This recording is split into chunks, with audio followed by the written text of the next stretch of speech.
لولا وما بعثنا عليكم عبادا لنا أولي بأس شديد فجاسوا خلال الديار وكان وعدا مفعولا. یہ سورہ اسراء ہے، 15 سے ابتدا ہے۔ اسراء کہتے ہیں رات کو لے جانا، کیونکہ مکے سے بیت المقدس تک تو رات کو نبی صلی اللہ علیہ وسلم تشریف لے گئے تھے، وہ اسراء، اور اس کے بعد جو واقعہ ہے جو اوپر تشریف لے گئے تھے وہ معراج۔ یہ مکی صورت ہے، اس میں 111 آیات و 12 رکوع پر مشتمل ہے۔ یہ واقعہ حضور اقدس صلی اللہ علیہ وسلم کا سب سے بڑا معجزہ ہے، اور آپ صلی اللہ علیہ وسلم کے لیے سب سے بڑا جو ہے اعزاز بھی تھا۔ یہ اعزاز انسانوں میں صرف ہمارے آقا صلی اللہ علیہ وسلم کے سوا کسی کو حاصل نہیں ہوا، اور یہ واقعہ خواب میں نہیں، بیداری میں اللہ تبارک و تعالیٰ نے بیداری کی حالت میں پیش آیا۔ اگر نیند کی حالت میں آپ اسے اتنا اہتمام کے ساتھ قرآن نظر پہ نہ کیا جاتا، بعض لوگ کہتے ہیں مستشرقین یا دوسرے لوگ مغرب سے جو متاثر لوگ ہیں وہ کہتے ہیں نہیں یہ خواب میں ہوا تھا، یہ حقیقت میں نہیں، بات ایسے نہیں تھی، اور نہ ہی اس کو مشرکین جھٹلاتے، کیونکہ خواب میں تو اس واقعے میں بھی زیادہ، اس سے بھی زیادہ عجیب و غریب واقعات اور مناظر انسان دیکھتا ہے اور کوئی بھی اسے جھوٹا نہیں کہتا۔ اس صورت میں پہلی بار جو ہے اس واقعے کی طرف اشارہ کیا۔ واقعہ معراج کے جو ہے اہم مضامین، بنی اسرائیل کے پہلے بتا دیا تم ملک شام میں فساد دوبارہ مچا دو گے، دونوں بار ہم بطور سزا تمہارے اوپر اپنے بندوں کو مسلط کریں گے۔ اب سرکار تو عالم سسم جو آسمانوں میں تشریف لے گئے تھے، اللہ تبارک و تعالیٰ نے اپنے محبوب کو اپنے پاس بلا کر انعامات سے تو نوازا، لیکن اس امت کے لیے 3 خصوصی انعامات دیتا ہے۔ ان میں سے آپ خوش قسمت ہے جو 5 وقت کی نماز کی پابندی۔ اس کا تو واقعات آپ کو پتہ ہی، کچھ جو مختصر ہے خلاصہ ہے اس لیے بیان کر رہا ہوں۔ 50 ہوا کیسے پھر 5 کیسے ہو گئے، آپ 5 پڑھو تو ثواب 50 کا ہی آپ کو ملا دے گا۔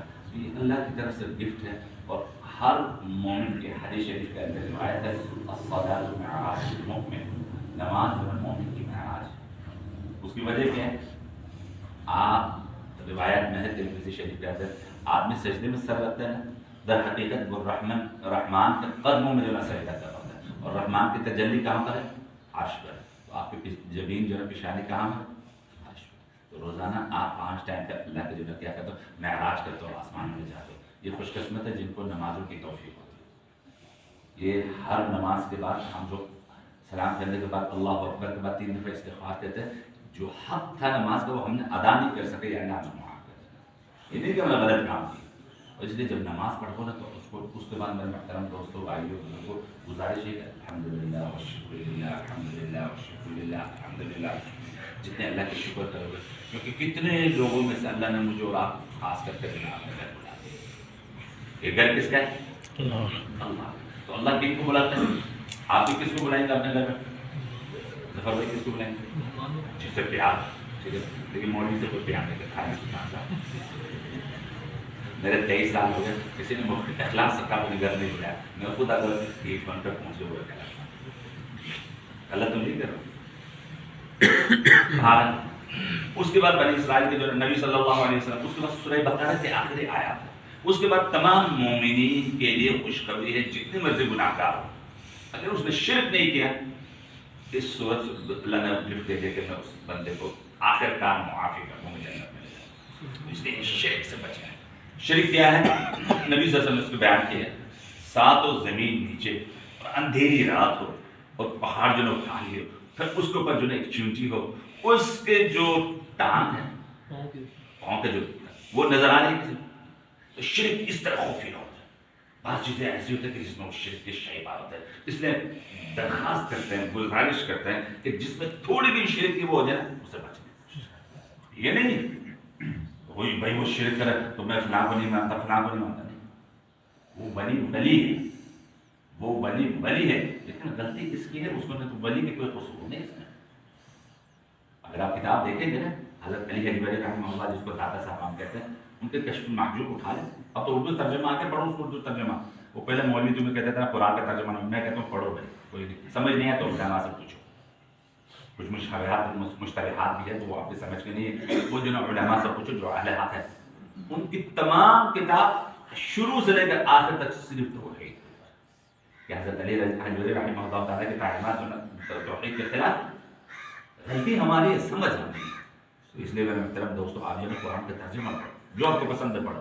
ترجمہ میں کسی نے کوئی وہ نہیں کہا، تشریح میں تھوڑے سے اونچ نیچ کیے، وہ اونچ نیچ میں آپ کسی عالم سے پوچھو، اور انشاءاللہ ہر مسلک کے اندر وہ عالم موجود ہے جو حق کو پہچاننے والا ہے، وہ آپ کو سیدھے رہنمائی فرمائیں. اب اس کی سب سے پہلی نشانی کیا ہوگا؟ وہ تینوں کو مسلمان سمجھیں گے. کسی کو اس کے پیچھے نماز نہیں ہوگی، اس کے پیچھے نماز نہیں ہوگی، اس کے پیچھے نماز نہیں. اصل میں وہ اپنے جو جیسے سیاسی بندے اپنے ورکر بڑھانے چاہتے ہیں وہ اپنے نمازی بناتے تاکہ یہ کہیں مولوی کے ہاتھ پھنس کسی کے اور ہاتھ پھنس نہ جائے، کیونکہ مولوی کو اللہ پر یقین لوگوں کو غلط تو نہیں بولو، وہ اپنا کام والے تو سنتے رہتے ہیں، فلاں 10 روپے دے دے اسپیکر میں اللہ اس کی عمر میں علم میں عمل میں رکھو، 10 روپے اس سے مانگنے بجائے آپ اللہ سے مانگو.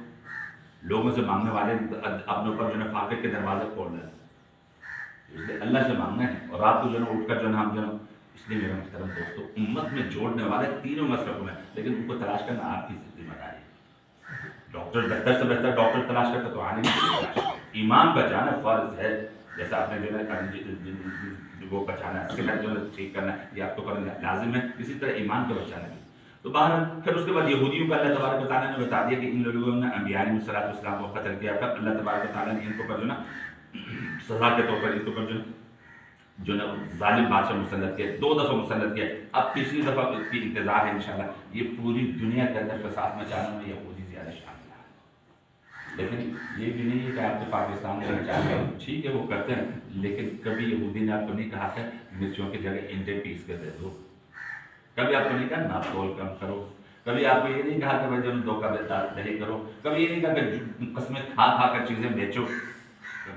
منڈی کے جو نئے کام میں ہمارے مولانا صاحب سے ملاقات ہوئی تو وہ جو لے آئے تھے اس میں کیا کہتے ہیں کاٹن میں، تو اس میں کیا کہتے ہیں جو ڈبے میں تھا تو فروٹ کا جو وہ اس کو سامنے رکھ کے داڑھی مار مار کر ہو رہا تھا. تو مولانا صاحب گاڑی روک کرتے تھے کیا ہوا؟ مولانا صاحب کے واقعہ میں بیان کروں، شاید آپ جانتے ہوں گے، تو اس لیے جو بھی جہاں سے واقعہ مل جائے اس کو لے لیں. مولانا صاحب نے پوچھے کہ بھائی کیا ہوا؟ کہتا ختم ہو گیا. میں سیریز جو زندگی کی جمع پونجی تھے وہی تھا، اسے میں 3-4 جو ہے وہ اٹھا کر لے آیا تھا فروٹ، اور اس کو اوپر بالکل صحیح تھے، نیچے سارے ڈر ہوتے. منڈی میں کون بیٹھا ہوا؟ اب اس غریب کے جو نا، اور غریب کے لیے تو ہم سب سے زیادہ. آج تک میں نے کبھی نہیں سنا کہ ملک کے حالات خراب ہے غریبوں کے اوپر مہنگائی اس پہ اجلاس بلایا، میں نے کبھی نہیں سنا. پیٹرول مہنگا ہو گیا اجلاس بلایا، کبھی نہیں سنا.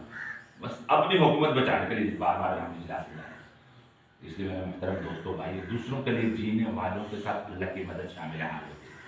دوسروں کے لیے جینا ہے، اپنے لیے تو ہر کوئی جیتا ہے. وہ تو بھینس بھی ہے، وہ بھینسا بھی ہے، بیل بھی ہے، گائے بھی ہے، ڈوگی یعنی کتا بھی ہے، بلی بھی ہے. یہ اپنے مجھے مل جائے ٹھہر گئے. انسان کی نشانی یہی ہے کہ وہ دوسرے کے لیے جینا ہے. غیر مسلم ہو کر وہ لوگ کیسے کام کرتے ہیں، ہم مسلمان ہو کر نہیں کرتے. اس لیے میرے محترم دوستوں اس کے بعد جو انہوں نے حضرت شعیع علیہ السلام، اس پیغمبر کا نام آپ نے نہیں سنا، ان کو قتل کر دیا. حضرت زکریا علیہ السلام، حضرت یحییٰ علیہ السلام کو جو ہے انہوں نے قتل کر دیا. تو پھر اللہ تبارک و تعالیٰ نے ان کو پر باربل پہ ایک بادشاہ جس کو بیردوس یا فردوس کے نام سے یاد کیا جاتا ہے، پھر ان کو پر مسلط کر دیا یہودیوں کو. پھر یہی فتنہ وہ ساتھ یہود کی تاریخ میں رہی. نبی صلی اللہ علیہ وسلم کے زمانے میں بھی انہوں نے اپنے آبا کے روایت کے مطابق جب جرائم اور سازشوں کی راہ اختیار کی تو ان پر مسلمانوں کا غلبہ عطا فرمایا، اور جنہیں انہیں جزیرہ عرب سے نکال کر باہر کر دیا. یہ مدینہ منتر. آپ تو میں گوگل میں جا کر سرچ کروں نا، ہندو کہتے ہیں کہ یہ مکہ جو ہے ہماری سرزمین، کیونکہ آپ سے پہلے ہمارے باپ دادا اس کے اندر کی 365 بت تھے کہ نہیں، تو بتوں کی کون عبادت کرتا ہے؟ ہندو. اور کہتا کہ جو ہے یہ خیبر اور یہ مدینہ کس کے؟ یہودی. ہم اپنی زمین واپس لے لیں، ہم مسلمان آ کر اس وجہ پتہ چل گیا کچھ ہماری دوست دلی کا کم ہمتی کا پتہ چل گیا. آج اگر ہم وہی ہو جائے جیسے صحابہ کرام، اس کے بعد تابعین، تبع تابعین اور مجاہدین، اور کسی کو اس ہماری طرف دیکھنے کی نوبت ہے. ماضی قریب میں ہٹلر کے ان کے لیے خدائی پورا ثابت ہوا، جس نے بے شمار یہودیوں کو قتل کیا اور بے شمار کو زندہ جلا ڈالا. تو اس کا تو آپ کو پتہ ہے ہٹلر کا جرمن کے لیے. اس کے بعد جو ہے اللہ تبارک و تعالیٰ نے آیت نمبر 23 سے لے کر آیت نمبر 39 تک اجتماعی زندگی کے اسلامی آداب اور اخلاق بیان فرما دیا. وہ نمبر 1 کیا ہے؟ سب سے پہلی بات، اللہ کے سوا کسی کی عبادت نہ کرو۔ نمبر 2، والدین کے ساتھ بھلائی کرو۔ وہی جو آیت میں آپ بار آپ لوگوں کو یاد بھی کراتا ہوں، پڑھتا ہوں، وہ اسی میں سورہ بنی اسرائیل کا یعنی سورہ اسراء کا رب ارحمہما کما ربیانی صغیرا۔ نمبر 3، رشتہ داروں، مسکینوں اور مسافروں کو ان کا حق دو۔ جو ہم کماتے ہیں اس میں غریبوں کا بھی حق ہے، اس میں آپ کے رشتہ داروں کو بھی حق ہے، اور خاص کر کے آپ کے رشتہ دار بھی ہو اور غریب بھی ہو تو ڈبل اجر۔ ڈالر کے لیے کیا کہتے ہیں، دینار کے لیے، درہم کے لیے، ریال کے لیے ہم بھاگ جاتے ہیں، لیکن جب اللہ کے لیے اس میں جو ڈبل یا ٹرپل مل جاتا ہے اس وقت، اس لیے غریب اپنے رشتہ داروں کے ساتھ مدد کرو، ڈبل اجر ہے۔ اس لیے میں کہتا ہوں کوشش کرو اپنے ارد گرد میں دیکھ لیجیے۔ اس کے بعد مال کو فضول خرچی میں نہ اڑاؤ، بڑے مال جیسے ہم کماتے ہیں اسی طرح اڑا دیتے ہیں، حرام کماتے ہیں پھر اس کی پھر قدر پھر عوام میں اڑاتے ہیں۔ اور نمبر 5 بیان، نہ بخل کرو، نہ ہاتھ اتنا کشادہ رکھو کہ کل کو پچھتانا پڑے۔ قربان جائے شریف۔ اور میں زندگی کے تجربہ آپ کو بتا رہا ہوں، 49 سال میں 21 اپریل کو انشاءاللہ سال گیا جس کو خوشی مناتے ہیں۔ جتنا آپ غریبوں کے ساتھ مدد کرو گے، دکھاوے کے لیے نہیں، غریبوں کے ساتھ مدد کرو، کبھی مفلس غریب نہیں، کبھی کسی سے کچھ نہیں ہے۔ یہ اللہ کے ساتھ تجارت ہے۔ آپ کے گھر میں جو ہے فاقہ پڑنے کا خطرہ ہے، جو تھوڑی بہت ہے نا، اس میں سے آدھا گھر کے لیے رکھو، آدھا جد بننے کے راستے میں۔ آپ کو اپنے سیلری لینے کی ضرورت نہیں۔ اپنی اولاد کو مفلسی کے ڈر سے قتل نہ کرو۔ بچے زیادہ ہوں گے کہاں سے کھائیں گے؟ وہیں سے کھائیں گے جو ماں کے پیٹ میں ان کو کھلایا تھا۔ ان کے درمیان میں وقفہ کرنا ضروری ہے، لیکن بچوں کے بالکل بند۔ 2 بچے زندگی اچھے، 2 ہی بچے، ایک چلا گیا یورپ پڑھنے کے لیے اور وہیں کا رہ گیا، ایک بیٹی اس کی شادی ہو گیا، اب بڑھاپے میں کس کے سہارے میں؟ نوکرانی، کس کے؟ نوکروں۔ نوکر کیسے کرتے ہیں؟ ماشاء اللہ آپ لوگ اس میں وہ تو دیکھ چکے ہوں گے، کیا کہتے ہیں، فیس بک میں آپ دیکھ چکے ہوں گے وہ کیا کیا کچھ گڑ کھلا رہے ہیں، برتن بھی صاف نہیں کرتے، کیا اعوذ باللہ ایسے کرتے، اور آپ کبھی اپنے ماں باپ کے بارے میں ایسے نہیں کرتے، جیسے مرضی ماں کو بات کریں۔ تو ہم نوکروں پہ اس میں جاتے ہیں اور آخر میں ہچکیاں لے کر مر جاتے ہیں۔ بچے جو ہے جنازے میں پہنچنا ہوتا ہے، اور جنازے میں پہنچنا ضروری نہیں ہے، نماز میں پہنچنا ضروری ہے۔ جنازے کے لیے ہم انتظار کرتے ہیں، جنازے میں لازمی پہنچنا ہے، نماز میں پہنچے یا نہ پہنچے بات نہیں۔ اس کے بعد انہوں نے جاندار کو ناحق قتل نہ کرو۔ جاندار کو، انسان تو بہت بڑی بات ہے، انسان کے اندر جان نہیں ہے، سب سے اشرف المخلوقات۔ ہمارے یہاں تو مکھی مارنا بہت مشکل ہے، بندہ مارنا بہت آسان۔ اللہ ہمیں معاف فرمائے۔ اور نمبر جو ہے نا 8ویں، یتیم کے مال میں ناجائز تصرف نہ کرو۔ پٹواری کو پتہ چلے یہ یتیم اس کا کوئی نہیں، وہاں کا جناب پتہ کرے، چاچا جو نہ پتا اس کو۔ اور میں نے یہاں اس مجلس میں بیٹھے ہوئے ایسے لوگ، میں نے ان کی زبانیں سنا ہے، بھتیجے جو ہے وہ یتیم ہو گئے، اس نے اپنا بھی لگا دیا، ان کا بھی لگا دیا، ان کو بزنس کروا دیا۔ تو اللہ کا کرنا ایسا ہوا، اللہ نے اتنا ان کو دے دیا کہ بھائی یہ تو اللہ کا کام ہے۔ جب یتیم کے ساتھ آپ بھلائی کرو گے، اللہ نے آپ کے ساتھ ایسے وہ کر دینا، اللہ نے آپ کو کروڑوں میں بنا دیا۔ آپ بھتیجے جو آپ کروڑ پتی، چاچا جان جو آپ یہ ارب پتی۔ یتیموں کے مال کو ناجائز تصرف، وہ کوئی پوچھنے والا نہیں، اگر یہاں جو نا عدلیہ نہیں پوچھے، یا آرمی والے نہ پوچھے، یا پولیس والے نہ پوچھے، لیکن ایک ہے جو دونوں کیمرہ مین ادھر بیٹھے ہوئے، وہ ہر چیز کے کیمرے سے وہ نکال رہے ہیں، دونوں ان کو ہٹا بھی نہیں سکتے، ہٹا بھی نہیں سکتے، وہ سارے کچھ سین بیان کرنے آپ کے سامنے آئے۔ اور دنیا میں ہی اللہ تبارک و تعالیٰ اس یتیم کی وجہ سے آپ اتنا دیکھیں گے سوچ نہیں سکتے۔ حدیث شریف کے اندر الفاظ ہے، جو یتیم کے سر کے اوپر ہاتھ پھیر دے، اس کے نیچے جتنے بال آئیں گے اللہ اس کو گناہ کبیرہ معاف فرمائے گا۔ اور گناہ کبیرہ کیا ہے؟ جب تک توبہ نہیں کرو گے تو معاف نہیں۔ سبیدہ تو وضو کرو، سارے جو کلی کر رہے ہو، ہاتھ ہو رہے ہو، اس کو وہ گناہ کرتے رہتا ہے، لیکن گناہ کبیرہ کی بات ہے۔ یتیم میرے بھائی، یتیم، اور خاص کر آپ کے بھتیجا یا بھانجا یا بھانجی یا بھتیجی یا کوئی ہو، اور یتیم کس کو کہیں گے؟ جس کو عقل و شعور نہ آیا ان کے والدین کو۔ ہم تو یتیم نہیں ہیں، دیکھو بھائی آپ کو پتا تھا وہ یتیم نہیں ہے، عقل بالغ ہونے کے بعد وہ یتیم نہیں ہے، اس کو پتا اچھے برے کے اور بری کرے۔ ہم جیسے جو نا بزنس میں پیسے رکھتے ہوں اور بچے کو پکڑاتے جاؤ، اڑاتے جائے گا، نہیں اس کو نہیں دینا، وہ جتنا مرضی میرے باپ کی جائیداد ہے، جب اس کو عقل و شعور ہے پھر وہ آپ کے لیے دعا بھی دے، اس طریقے سے۔ پھر یتیم کے بعد وعدہ پورا کرو، وعدہ کرو تو اس کو پورا کرو۔ ماشاءاللہ آج تو ہم جو ہے کسی سے قرض لیتے ہیں نا، اب میں اپنا قرض مانگنے کے لیے کسی کے پاس جاؤں تو میں اس کو بتانا پڑتا ہے کہ مجھے کیوں ضرورت ہے. میرے پیسے ہیں، مجھے ضرورت ہے. پیسے کس کے لیے ضرورت تھی؟ مجھے بھی ضرورت ہے.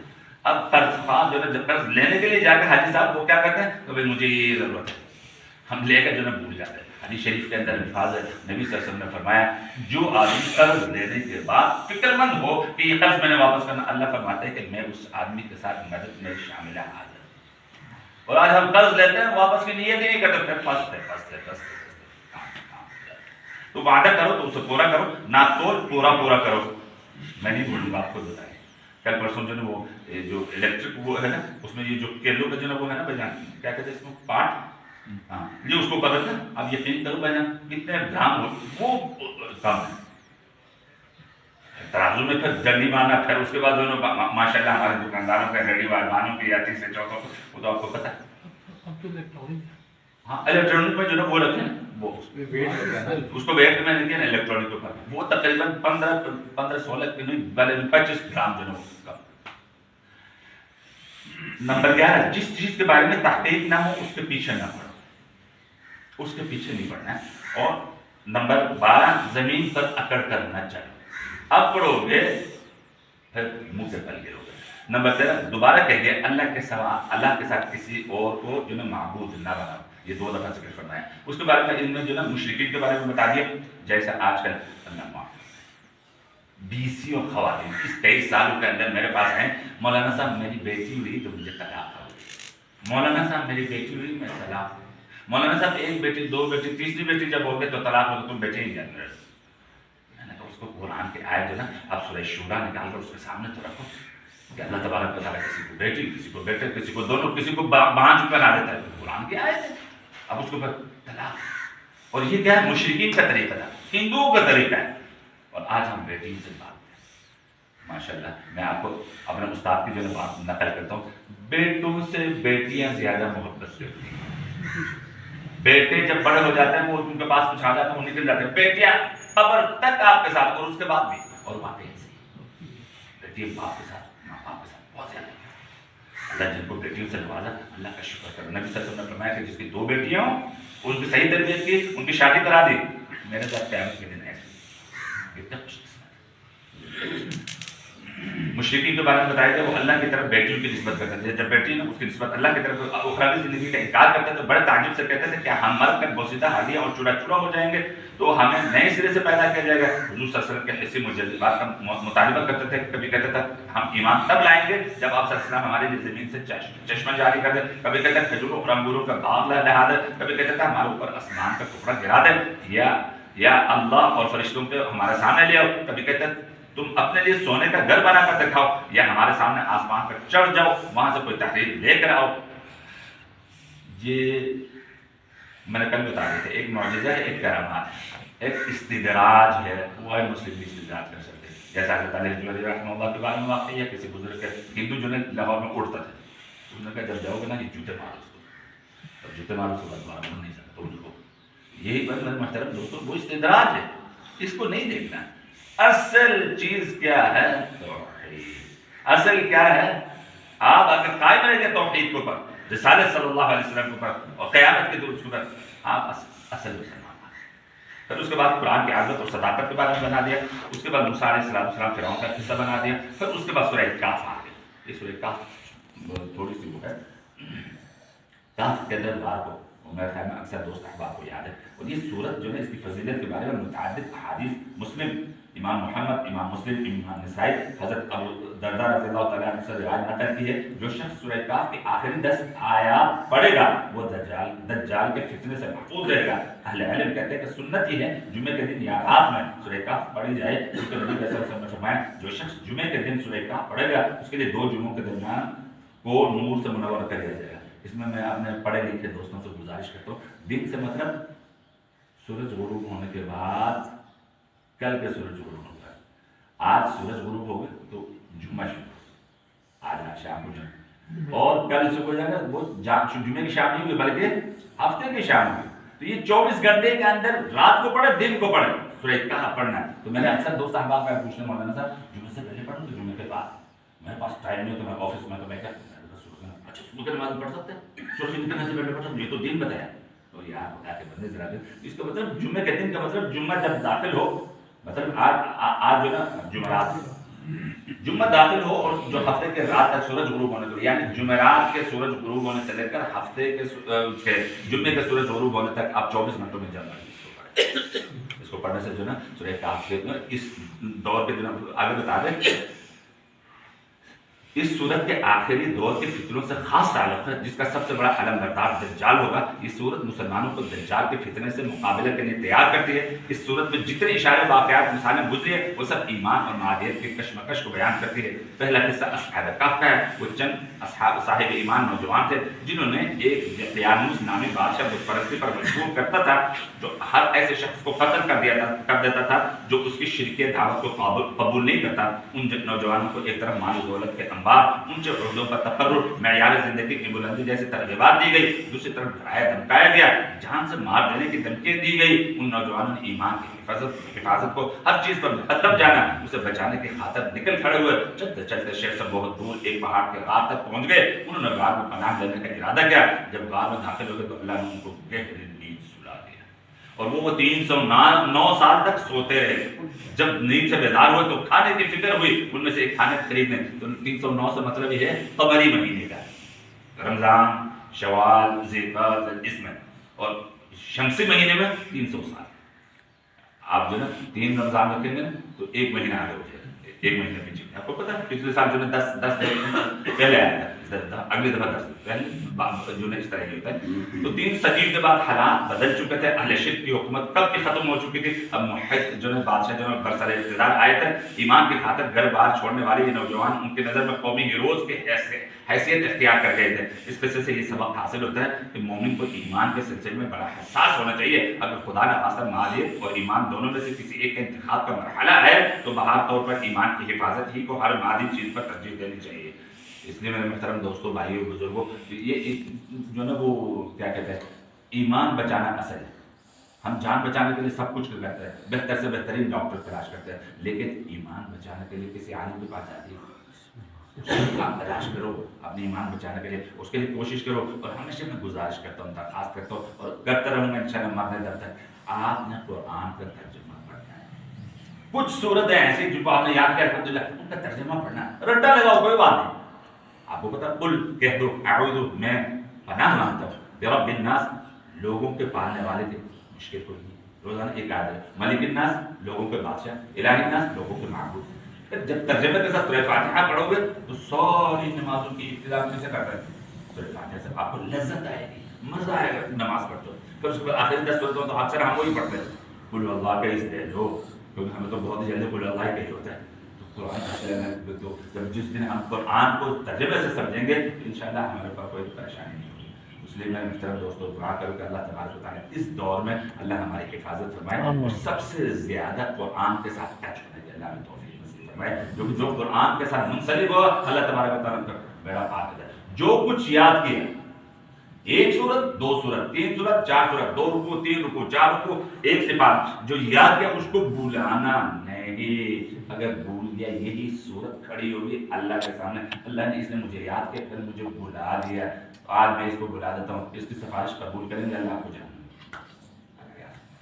اس لیے قرآن کو بار بار پڑھتے، جو یاد ہے اس کو بار بار پڑھتے رہنا. اور جن کو یاد ہے ان ناطقین کو آپ 100 دفعہ پڑھے، کیا پڑھ رہے ہیں؟ قرآن پڑھ رہے ہیں. قرآن گاڑی بھی چلا رہے ہیں، ناطقین بھی پڑھ رہے ہیں. قرآن گاڑی چلا رہے ہیں، سورہ فیل پڑھ رہے ہیں، قرآن پڑھ رہے ہیں نا.